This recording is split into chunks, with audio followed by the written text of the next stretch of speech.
నమస్తే. Welcome to our channel. నేను ప్రియా కౌశిక్. అయితే AP deputy CM Pawan Kalyan గారు మన్యం ప్రాంతంలో పర్యటిస్తున్నారన్న విషయం అందరికీ తెలిసిందే. అయితే ఏజెన్సీ ప్రాంతమైనటువంటి ఆ ప్రదేశం ఎంతో అత్యంత సున్నితమైన ప్రదేశంగా భావించొచ్చు. ఇలాంటి ప్రదేశంలో పర్యటిస్తున్నప్పుడు ఆయనకి తగిన సెక్యూరిటీ ఏర్పాటు చేస్తారు. అయితే ఈ సెక్యూరిటీలో ఫేక్ ఐపీఎస్ ఆఫీసర్ ఉన్నారు అన్న విషయం బయటికి వచ్చింది. అయితే నిజంగానే అతను ఫేక్ సెక్యూరిటీ ఆఫీసరా? లేకపోతే గనుక ఆయనకి ఎక్స్‌పీరియన్స్ ఉందా? అసలు ఏ విధంగా ఈ సెక్యూరిటీ కేటగరీలోకొచ్చారు అన్న విషయం తెలుసుకుంటున్నారు. ఈ విషయం తెలిసిన హోమ్ మినిస్టర్ వంగల్పూడి అనిత చాలా సీరియస్ అయ్యారు. దీనికి సంబంధించి విచారణ చేపట్టి అలాగే తగిన చర్య తీసుకోవాలి అని ఆదేశించారు. దీని గురించి పూర్తి వివరాలు తెలుసుకుందాం. ప్రస్తుతం లైన్‌లో తేజ ఉన్నారు. తేజ అప్డేట్. ప్రియాంక గారు ఆంధ్రప్రదేశ్ డిప్యూటీ సీఎం పవన్ కళ్యాణ్ గారికి థ్రెట్ ఉన్న విషయం అయితే క్లియర్ గా అర్థమవుతుంది. ఎందుకంటే రీసెంట్ గా ఆయన ఒక పర్యటనకి వెళ్ళారు మాండ్యం జిల్లాకి. సో అక్కడ సెక్యూరిటీ సిబ్బందిలో ఒక ఫేక్ ఐపీఎస్ ఆఫీసర్ అక్కడ ఉన్నట్లుగా కూడా గుర్తించారు. సో అతను ఎవరు ఏంటి అని ఆరాలు తీస్తున్నప్పుడు అతను సూర్యప్రకాష్ విజయనగరం జిల్లా వాసిగా అయితే తెలిసింది ఇప్పటి వరకు.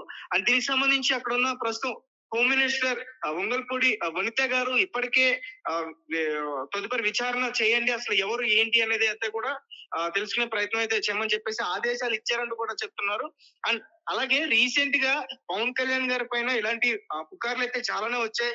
అతన్ని చంపేస్తారంటూ, అతనికి బెదిరింపు కాల్స్ వచ్చాయంటూ కూడా అతని ఫ్యామిలీని లేకుండా చేయడానికి ట్రై చేస్తున్నారంటూ ఇలాంటి చాలా ఫేక్ న్యూస్ అయితే బయటకు రావడం జరిగింది.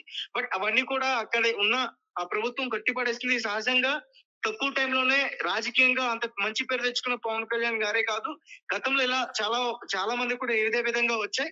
సో అవన్నీ కూడా పెద్దగా పట్టించుకోలేదు. వాళ్ళకి కావాల్సిన సెక్యూరిటీని అయితే ఏర్పాటు చేసి మిగతావన్నీ కూడా కొట్టిపారేశారు. అండ్ ప్రస్తుతం పవన్ కళ్యాణ్ గారు వై కేటగిరీ సెక్యూరిటీతో కూడా ఉన్నారు. దాదాపు ఆయన చుట్టూ సెక్యూరిటీ సిబ్బంది 30 వరకు కూడా ఉంటారు. అండ్ ఆయన పర్సనల్ గా ఒక 15 మంది ఉంటారు. సో అంటే పవన్ కళ్యాణ్ గారు ఎక్కడికి వెళ్ళినా దాదాపు చాలా కార్లు ఉంటాయి. ఒక సీఎం రేంజ్ ఎన్ని కాన్వేలు అయితే వెళ్తాయో ఈయన కూడా అదే విధంగా వెళ్లే పరిస్థితి అయితే ఖచ్చితంగా అక్కడ ఉంది. అండ్ ఆయనకి రీసెంట్ గా చంద్రబాబు నాయుడు గారు ఆ గౌరవాన్ని కూడా ఏర్పాటు చేశారు. అంటే అతను నాకన్నా తక్కువ కాదు, నాతో సమానమే అన్నట్టు విధంగా కూడా అతను మంచిగా రెస్పెక్ట్ హోందాతనంగా కాన్వే తో పంపిస్తున్నట్లు కూడా చెప్తున్నారు.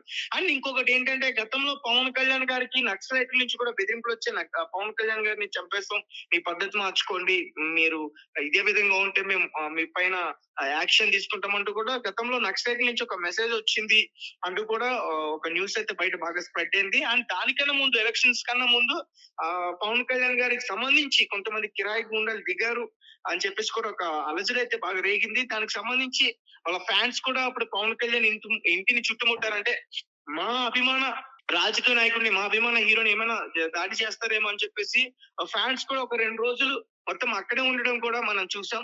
సో మొత్తానికి అంటే తక్కువ టైంలోనే పవన్ కళ్యాణ్ గారికి ఇంత మంచి పేరు రావటం ఎవరో కొంతమంది ఇది జీర్ణించుకోలేకున్నారని మాత్రం పూర్తిగా అర్థం అవుతుంది. అంటే ఇదేమైనా రాజకీయ కుట్ర? ఎందుకంటే ఇలాంటివి చాలా సాధారణంగా జరుగుతూ ఉంటే రాజకీయ నాయకులకు సంబంధించి. సో అంటే ఫస్ట్ టైం ఇక్కడ పవన్ కళ్యాణ్ సౌత్ లో అంత మంచి పేరు తెచ్చుకోవడం తక్కువ టైంలోనే. సో మరి అతని రాజకీయ జీవితానికి అడ్డుపడి ఏమైనా తప్పు తీసుకెళ్లే ప్రయత్నం చేస్తున్నారా? ఇదంతా కూడా తెలుసుకునే ప్రయత్నం అయితే ప్రస్తుతం జరుగుతుంది. Right Teja. Thank you. So, ఇవాళ విచారణ చేపట్టి అసలు అతను ఎవరు సెక్యూరిటీ ఆఫీసర్, ఫేక్ సెక్యూరిటీ ఆఫీసరా? నిజంగానే అతనికి ఎలిజిబిలిటీ ఉందా?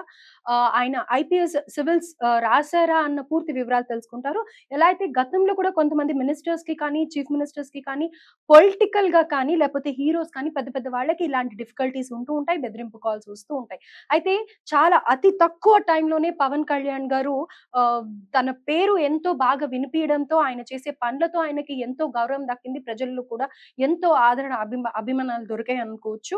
అయితే దీని విధంగా ఇలా చూసినట్టయితే గనక ఇలానే కాల్స్ వస్తూ ఉంటాయి కాబట్టి, ఇది కూడా అసలు ఎలాంటి నెగ్లిజెన్స్ లేకుండా ఇమ్మీడియేట్‌గా విచారణ చేపట్టి, ఇదంతా ఏంటి అనేది కనుక్కొని ఇంకా సెక్యూరిటీ పెంచాలా? లేకపోతే ఈ సెక్యూరిటీ సరిపోతుందా? ఉన్న వాళ్ళలో ఫేక్ ఎవరు? అన్నీ మళ్ళీ ఒకసారి చెక్ చేసి, క్రాస్ చెక్ చేసేసి తగిన చర్య తీసుకుంటారు అననేసి తెలియజేస్తున్నారు. Thank you.